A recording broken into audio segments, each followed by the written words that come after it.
listening to the Motherhood Experience, a podcast where you are part of the conversation with moms, for moms, and by moms. Let's jump into this episode with me, your host, Val Kleppen. Welcome back to another Tuesday and another edition of the Motherhood Experience podcast. I'm your host, Val. So glad to have you joining me today. I would like to start this episode a little differently in giving a shout out to a previous guest on the podcast. Do you remember the episode with Holly Bromenshankle?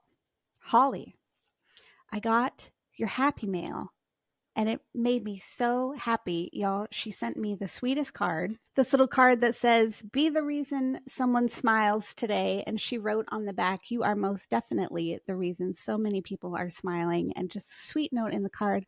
Holly, thank you.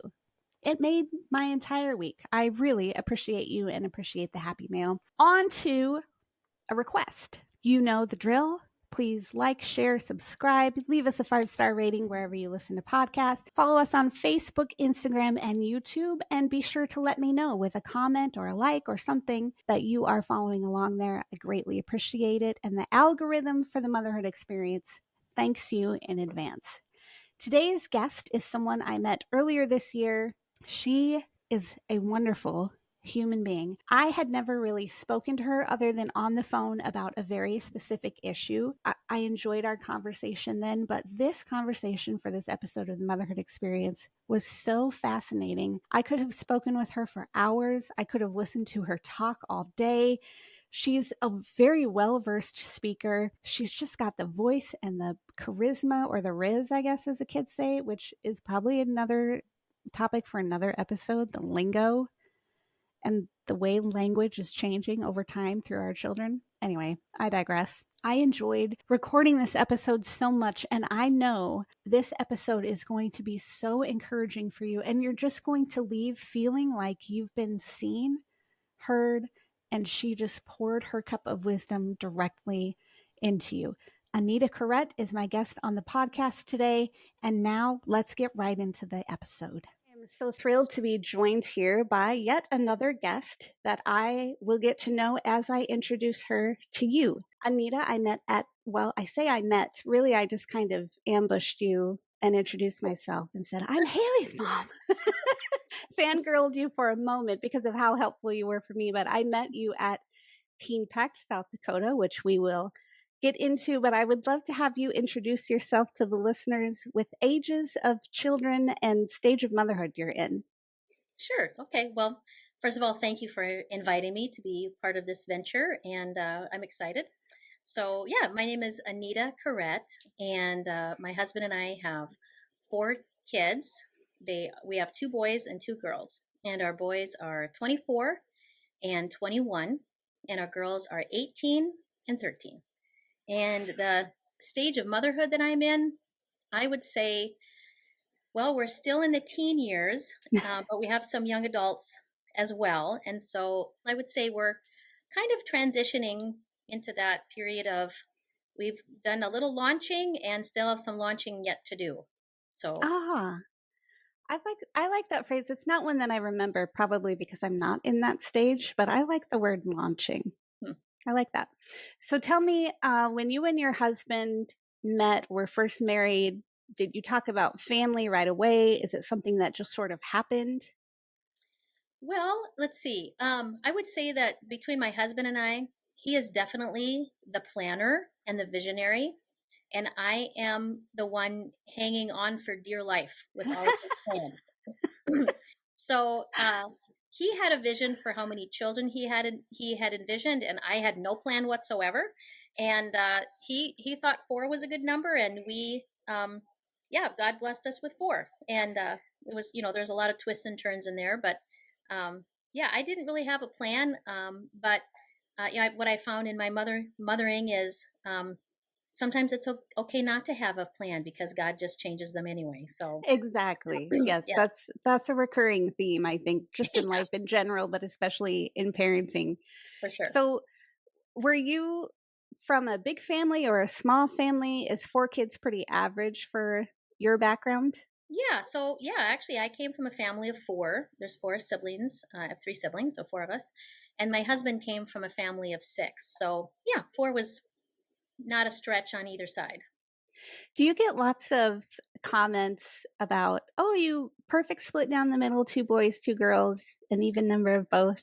No, I don't know that I get that many comments about that anymore, but it is a blessing to us. We just think it's really fun. We have each of our kids. It ended up, we of course didn't know that we're going to have two boys and girls, but we were able to honor each one of our parents with a name that reflected each of the grandparents because we have two boys and two girls. So that was kind of cool. Oh, that is very Yeah, cool. I yeah, always love name stories, so I love hearing yeah. that. So you said your oldest is 24? Yes, Is he that is. right? Okay, Yes, so that's right. how is that possible because you're 30 years old? Yeah, right. Well, thank you very much. Let's see. I shouldn't even get started very early either. We only started our family when I was 29. So Oh, wow. I was 29 years old when we had our first, and 39 with our last. So there's a wide spread in there between the four of them. So was it your own children that led to you getting involved in Teen Pact? Yes, as a matter of fact, that is true. So our oldest went to Teen Pact Leadership Schools at our state capital. I think in 2016, I took him, and he had a really good experience. And it just has turned out that each of my kids have gotten, each of the three that have been able to be involved with Teen Pact have gotten progressively more involved. And after my second son went as a student, through a long story, he ended up deciding he wanted to apply to be a staffer. And his acceptance to be a staffer at our state class led to the previous South Dakota Teen Pack state coordinator calling me saying, "Would you like to take over my responsibility as the state coordinator?" And I prayed about it, and God seemed to open that door. And then my next daughter, our oldest daughter, then decided to apply to staff, and she travel staff. So it just, yeah, they have definitely led the charge into our involvement with Teen Pact, because it all kind of started with my second son wanting to apply to staff. So I kind of blame him, actually. Yeah. So how many years have you been involved then with Teen Pact? Um, I let's see. I should figure that out. I would say maybe 9 years or something like that. Something like that. Okay.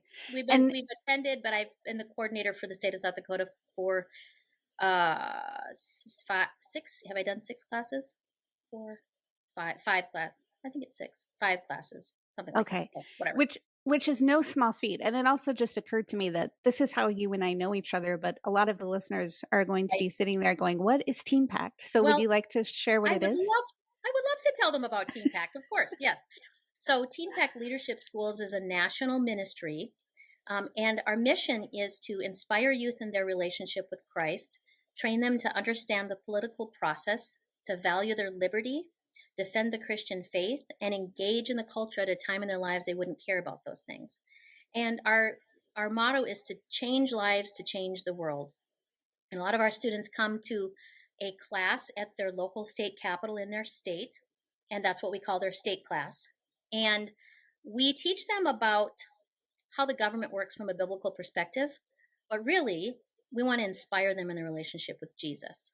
And that is really the heart of the ministry. And so we want to train them through their experiences to be godly leaders, to be servant leaders, to strive for excellence in their personal, social, and spiritual lives, and to go out and change their local sphere for Christ. And so that's what Teen Pact is all about. And you can go to teenpact.com and check out more information. So there's my little Yes, plug.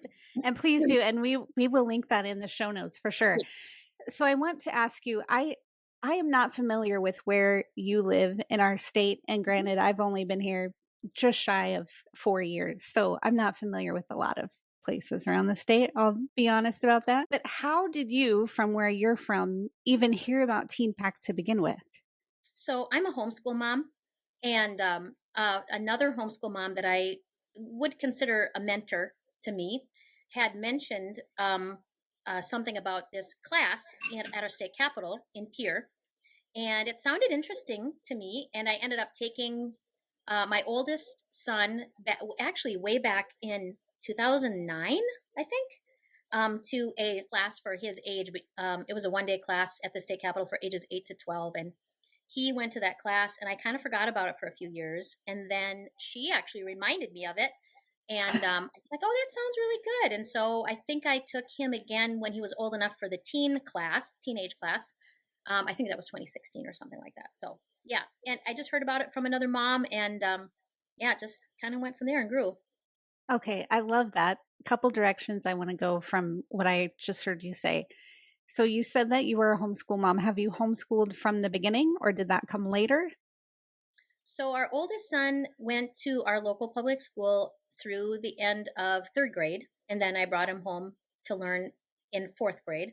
And then our second son just did kindergarten in the local school and then brought him home in first grade. And then our girls have always been homeschooled. So I think I've been homeschooling for, I don't know, 15 years, something like that. Wow. Okay.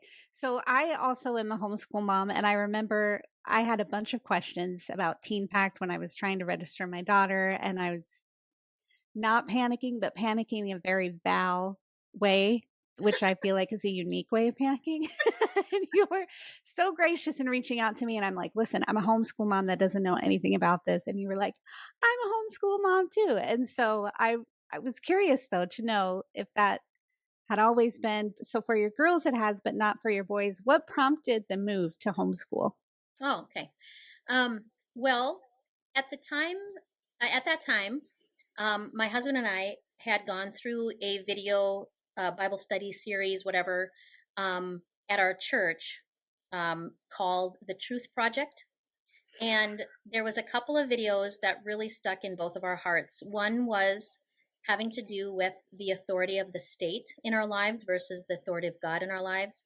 And that just got me thinking about education and how it is set up in our country, and you know, what my responsibilities are and who's running the show there. And then I also at the time read a book called Shepherding Your Child's Heart by Ted Tripp, maybe, can't remember, Okay. don't quote me on that. And in that book the author challenged parents to understand what our responsibilities were in terms of discipling our children.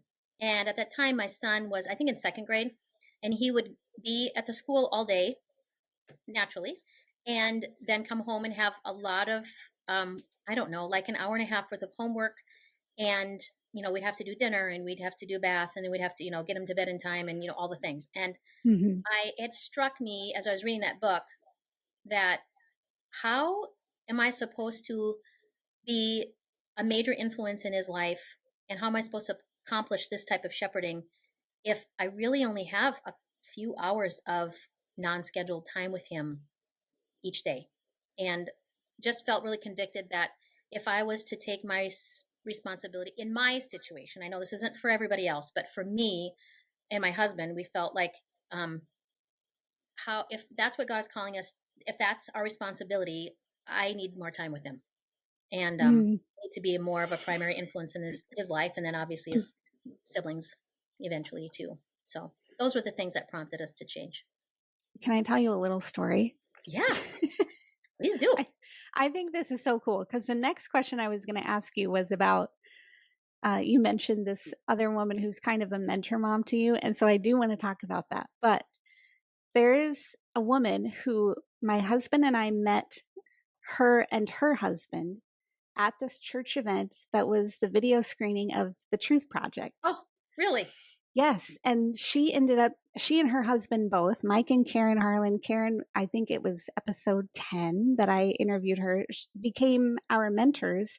We named our daughter after them. So I have Haley, and then we had a stillborn daughter, Harlan, and then our son, Heston, and our daughter, who we lost to stillbirth, was named after their last name. Their last name is Harlan. So, but she became a mentor woman in every area of my life because I met her at that. That's so crazy. That's I love amazing. that. Yeah, that's great. Okay, so tell me then, I would love to know, you don't hear about this often anymore. And I feel like it's something that's really missing in the motherhood community. We have our friends, we have our play dates, we have these kinds of things, but a real mentor mom, someone who we can turn to, someone who we can just say, what would you do? Can you pray for me in this? How important was that for you? Well, I would say that the woman I was referring to was maybe more of a someone that we didn't have like a established mentor type of relationship. She was just Yeah, someone that was ahead of me in her homeschool journey, and right. someone I have learned a lot from in that regard. And so I've had different women in my life, kind of that I don't know, speak to me in different areas of my life, and Hmm. I find that really valuable because I have certain friends that are maybe ahead of me in life that I can ask about certain areas that I admire them in. And so I guess I wouldn't say that I have one mentor mom, but I have these moms that I'm like, wow, she does that really well. I need to pick her brain on that. And Yeah. so, just kind of, yeah, picking their brain on stuff. I love that. And I think at least maybe it's just where I come from, or I don't know. But I feel like a lot of it is just focused on friendships and maybe even venting some. Yeah, I think that's helpful too. I definitely am an advocate for being brave to ask. Like Hmm. sometimes we get ourselves in positions as moms where I feel we feel like we have pressure around us to feel like we have to have it all figured out. And that's a lie. Nobody's got it all figured out. And, you know, God wants us in community, I believe. And the enemy isolates. And so that's why I think it's important for us to fight against that isolation for a number of reasons.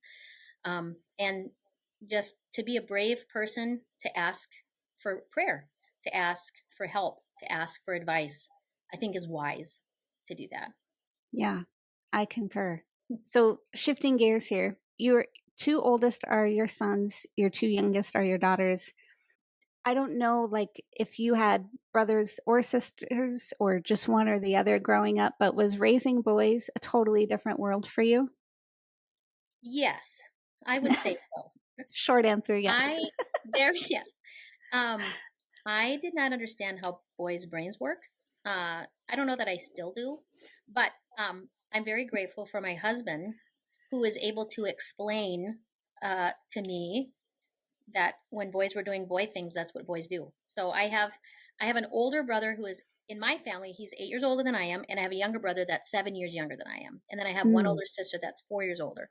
And so this boy thing, there was enough of an age gap in my family that it was either my older brother was like way older and off doing his thing, and then my younger brother was like the baby brother.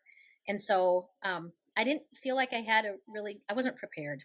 And well, I don't know if yeah. we're ever really prepared, but I'm very grateful for my husband being able to explain to me that's what boys do.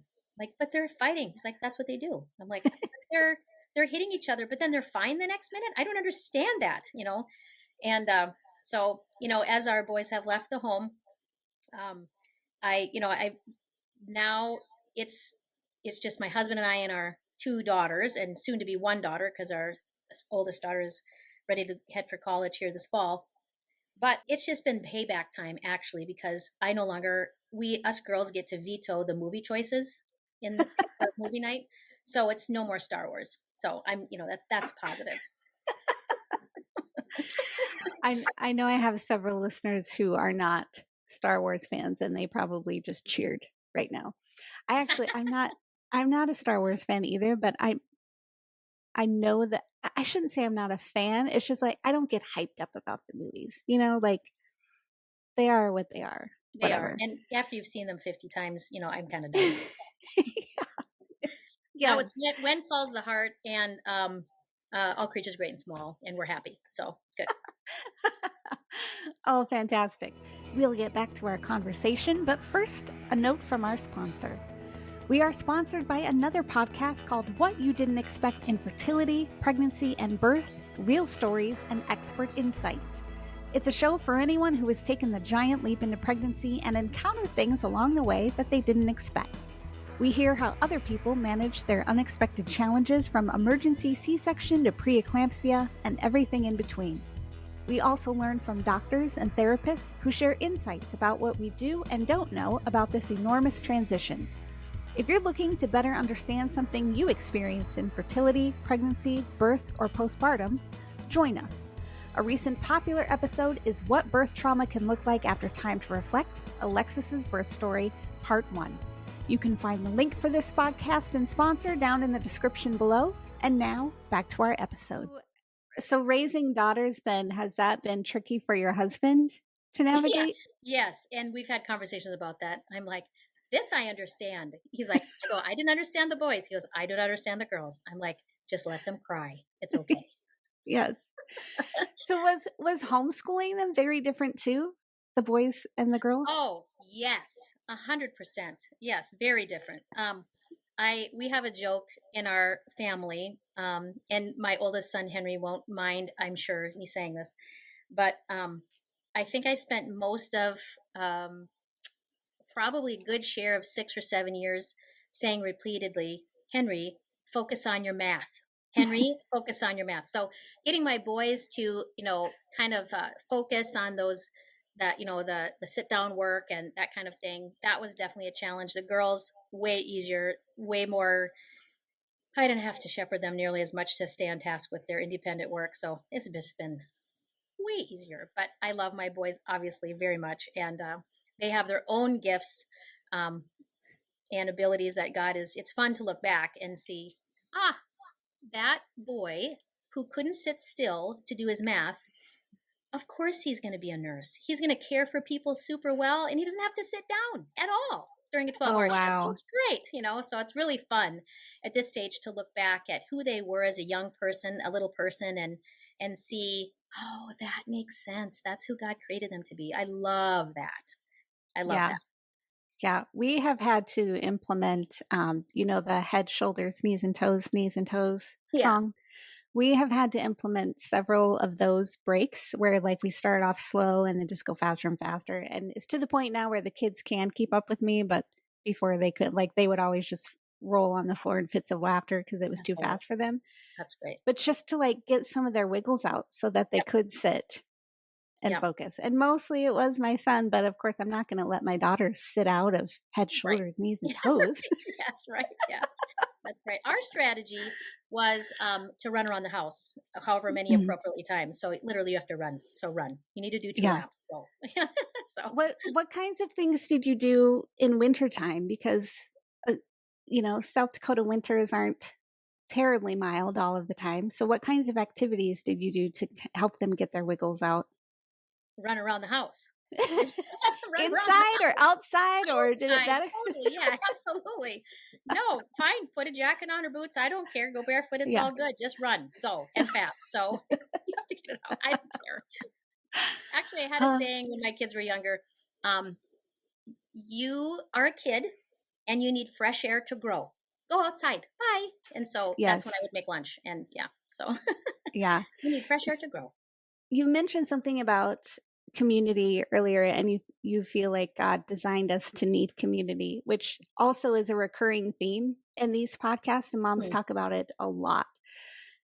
How would you foster community when your kids were younger? Well, so when I was a brand new mom, several babies in a row, I look back now and I realize I really did struggle with postpartum depression. And I wish I had had more tools and more knowledge and more understanding about what I was going through at the time. But I see it now. And it took me about 3 babies to figure that out and figure out strategies that helped me. But I would say, and at that time, it was probably compounded by the fact that I'm an extrovert and spend all day by myself with my baby. And that was really unhealthy for me. And, but God has, in his mercy, has brought us a local church, 19 years ago. And they have become my second family. And so I am so grateful for our church home and our church family. And I would say, in my experience, having near believers, other moms, whether they're your age or not, or younger or older, it doesn't really matter, but having sisters in Christ close by that you can do life with, that you can call and cry to, that you can ask to come and rescue you, that you can go to their house when you need to get out. You need sisters in Christ nearby. I'd say the that would be a really helpful thing. Yeah, I agree. Did that group or that community of women, was it seasonal in the sense that did it kind of change as the years went on? To some degree, yes, because I would say, I mean, in some ways has stayed the same. There has been some consistent friends, and then some of them have changed as our seasons Yeah. change or our proximity changes. Like we might be part of a co-op for a while, like a homeschool co-op for a while, and find a lot of community there. And then maybe that season passes and we're a part of another group. And so some of them come and go and some of them stay the same. I would say it just depends. Yeah. Yeah.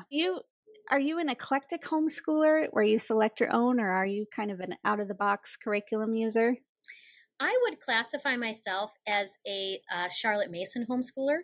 Okay. So I love the Charlotte Mason philosophy and do my best to implement it. I wouldn't say I do it super well, but we're moving forward and still learning together. And so I just really appreciate her philosophy. So that's how I do. Yeah. Yeah.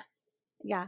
And I know there are some people who don't homeschool, and so they don't know what that means. How would Well, you summarize Charlotte Mason oh homeschooling? boy, that's $1 million question. Okay.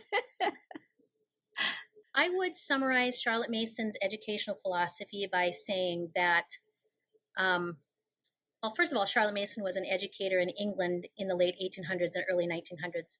And her philosophy is focused on several things, but one of them that I'll point out is that the idea that children are born persons, that they are made by God automatically from the womb with interests, aptitudes, abilities, um, and they're not a blank slate.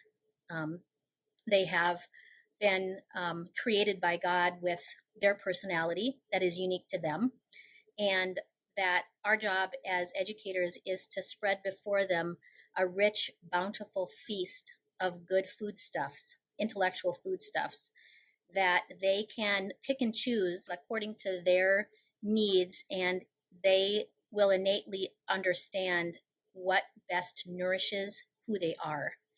And of course, we're going to do things like, of course, we're going to do math. Of course, we're going to write. Of course, we're going to, but we do things, we study things that are intended to invest and enrich them as a person, not just make sure they can pass the ACT well.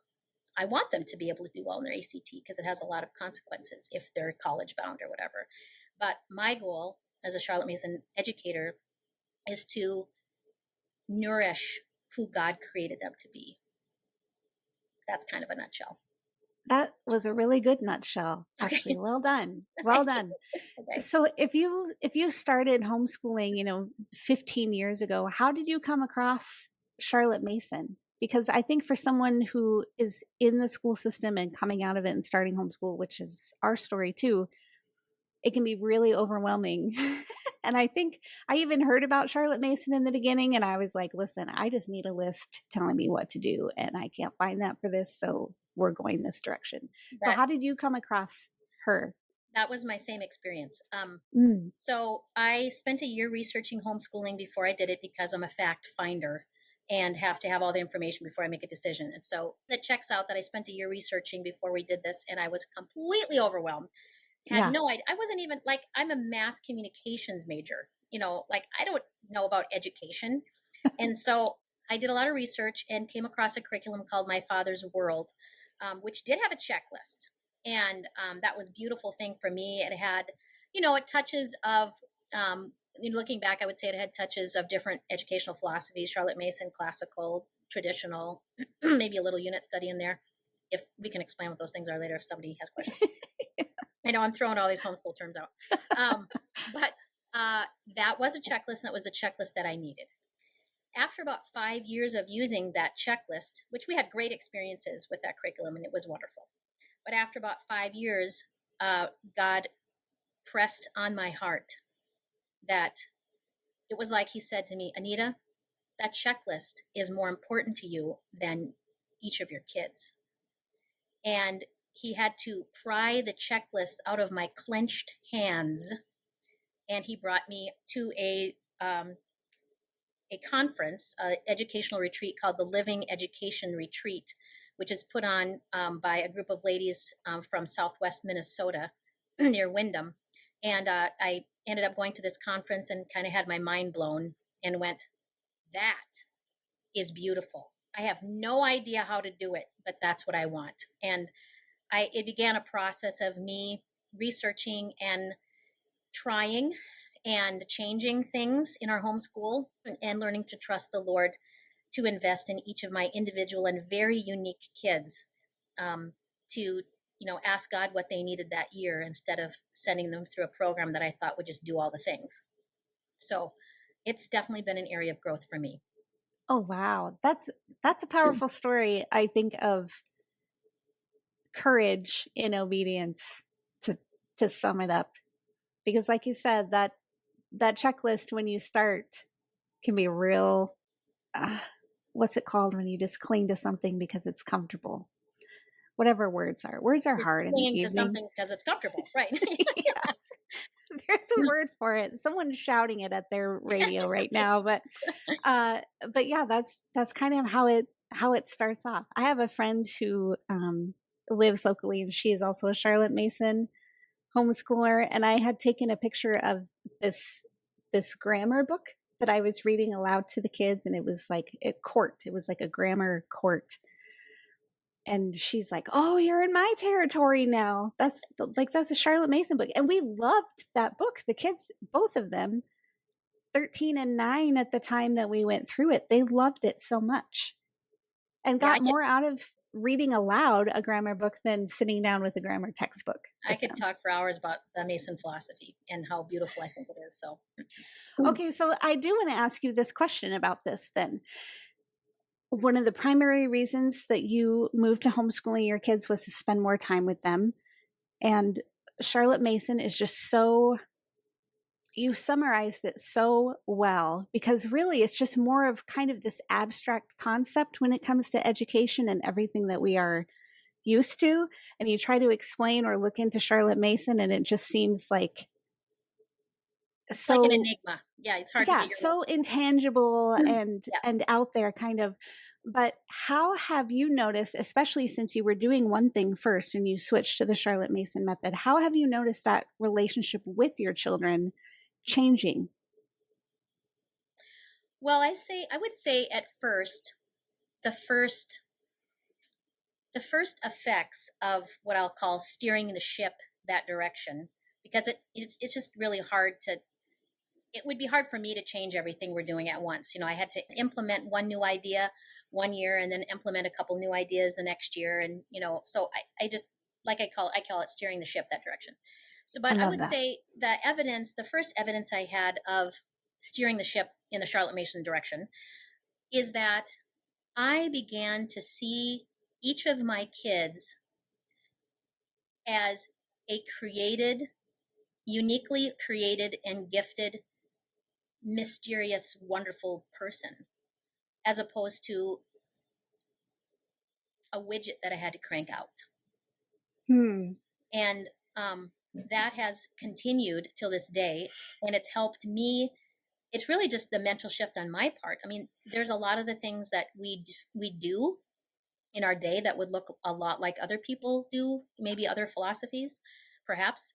But I think the difference is it's changed my perspective on valuing their individuality, not to indulge them, not to not discipline them, not to let them have whatever they want to do, but to just look for and celebrate their giftedness, their strengths. Um, and it's just this great, amazing motherhood adventure to get to watch these people go from being totally dependent upon you for everything, and to get to see their personalities and gifts and their life unfold before you, and just watch them become who God created them to be. It is just amazing. It's an amazing thing to watch. And I bet that's a perk of being so involved in Teen Pact, because most, if not all, of the Teen Pact kids are probably homeschooled, and you get to see them in real time kind of discover their role in our culture and our world, but through the lens of Christ. And there were, I gotta say, at the graduation, so this last year, or this year, earlier this year, was our first experience with it. And at the end, at the graduation thing, seeing the speeches from the elected, you know, senators and Congress people that they had, that was such a treat for me to see these people who were kind of, some of them were a little bashful maybe on day one at registration, but here they are giving speeches at the Yeah. end, and entertaining speeches. And not just entertaining, but really insightful, I think, for what they had done through the week. Is that one of the perks for you? Because it was for me. Well, in terms of Team Pact, yeah, I mean, it is a beautiful thing to watch. It's one of the things I love about that ministry, and the reason why I volunteer with it is because it is a privilege. It's a privilege to watch those kids be challenged to try hard things, be challenged to grow in their faith, to be surrounded by other believing teens that are they're trying, they're striving, and like I would have to say that a rising tide raises all the ships there. I think Mm, that's definitely applicable at a Teen Pact experience class. Most of them, I mean, I'm sure not all of them, but that's the majority of the weeks that I've been involved with Teen Pact. That's definitely been the case.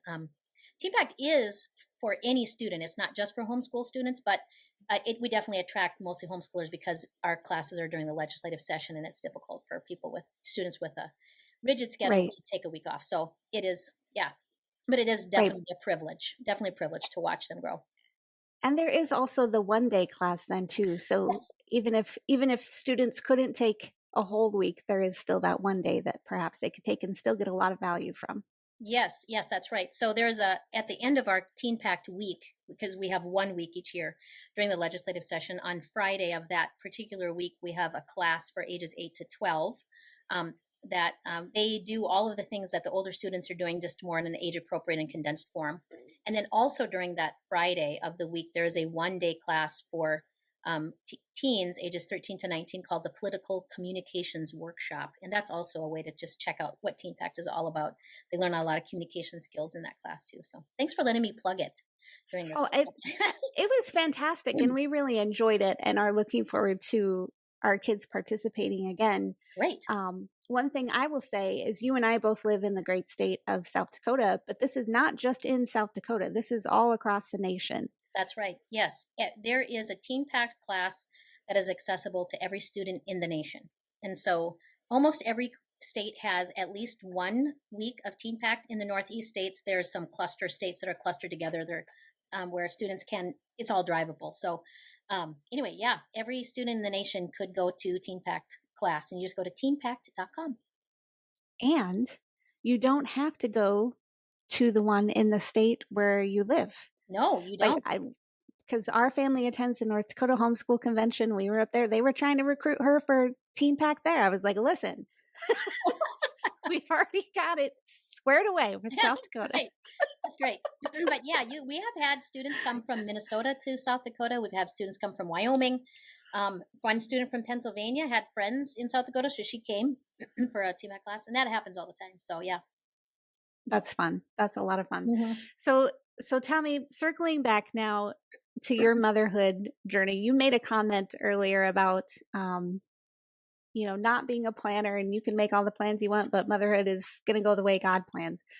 Are there some expectations you had about motherhood or about parenting that now that you look back, you're like, why did I think that? That's not at all how it was.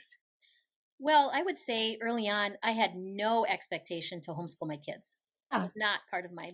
That is not something that was it wasn't part of my growing up experience, and it just wasn't even something I knew anything about and wasn't even considering. And then had that season of God speaking to me and my husband, and I should do that whole story. So I didn't expect that. I think it would probably be the biggest one. I just didn't really know what to expect at all, honestly. And so I didn't hmm. really have a vision of what it was going to be like. So yeah, I don't really have a good answer for that one. Yeah. Are all four of your kids, I mean, we know that everyone is unique and created differently for their own bent. But do you have like the one kid who makes you laugh, the one kid who is exceptionally tidy, the one kid who, is extra helpful more than the others? Or are there those kinds of traits in your children? You know, it's amazing to me that they came from the same gene pool because they are so different. It's like, how could this be the same recipe? I have no idea. They're so different. Um, they're marvelously different, and yet, praise God, they love each other. So I just Oh, praise God for that. So do I have? Yeah, there's different. I have one that is uh, likes to have things planned out and doesn't like change. I have one, and then that one is maybe more of an introvert, and I have one that is an extreme extrovert and has to be with people all the time and loves people well. I have hmm. one that is a visionary. My husband is a visionary, and this child is a visionary as well. Not maybe so great on the details or the administration. And I have one that is just an absolute nature lover and super creative and has a ton of interests. So they're just all different. It just blows my mind, and they're fascinating to me. Yeah. Yeah, yeah. Do your kids talk about whether or not they'll homeschool their own families when they have them? My boys are definitely being 24 and 21. We've probably had more conversations about that with them. And they have both expressed that's something that they would desire that for their family, but obviously it's going to depend on who God brings them. So yeah, they have wished that. Yeah. Yeah. Right. So mhm. Some of the sweetest moments for me are, I remember when we switched. Um, I can't remember what we were doing before, but we switched to Matthew C Mhm. for the kids. And I remember my daughter sitting on the sofa saying, she was maybe like 8 or something, and her saying, when I homeschool my kids, this is how I'm going to teach them math. And I was just like, oh, I love I it. hope that sticks. Yeah, I hope so too. Because Yeah. I Mhm. was never going to homeschool either. Because why would I want to be weird like those homeschool people? Yeah. And little did we Here we know. are. Yeah, that's right. Yes. So, Perfect. what would you say? You're in kind of a transitionary stage of motherhood now. What would you say to other moms who are just kind of getting into the thick of it? Maybe they want to be involved in some things that their kids are involved in, and they're not sure, will my kid be offended or annoyed if I'm involved in this thing? And, but they need that community too. What would you say to encourage them? Well, I would say that, if we're talking about going into the teen years and getting involved in other activities, or does mom get involved, or is it just the kids getting involved? Is that kind of where you're going with that? Yes, exactly.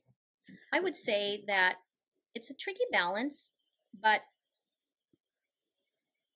for the safety of our kids, we have always been very involved in their extracurricular activities because we just want to be sure they're in a safe environment. And that's kind of how that all started out. So we've always just gone with them. My husband had gone to more Boy Scout campouts than he cared to go to because he wanted to make sure that our boys who were involved with Boy Scouts at the time, that it was a good environment, that dad was there, he was part of it. So we've always just really done the things with our kids and um, alongside of them. But I think it's important for parents to give their kids some space to be themselves within safe parameters. And it's also important for parents who are involved in activities with their preteens, teens, I would say,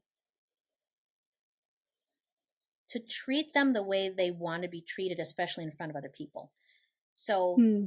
I've seen parents disparage their young kids, middle school kids, teenage kids in front of other people. And why would those teens want that parent around?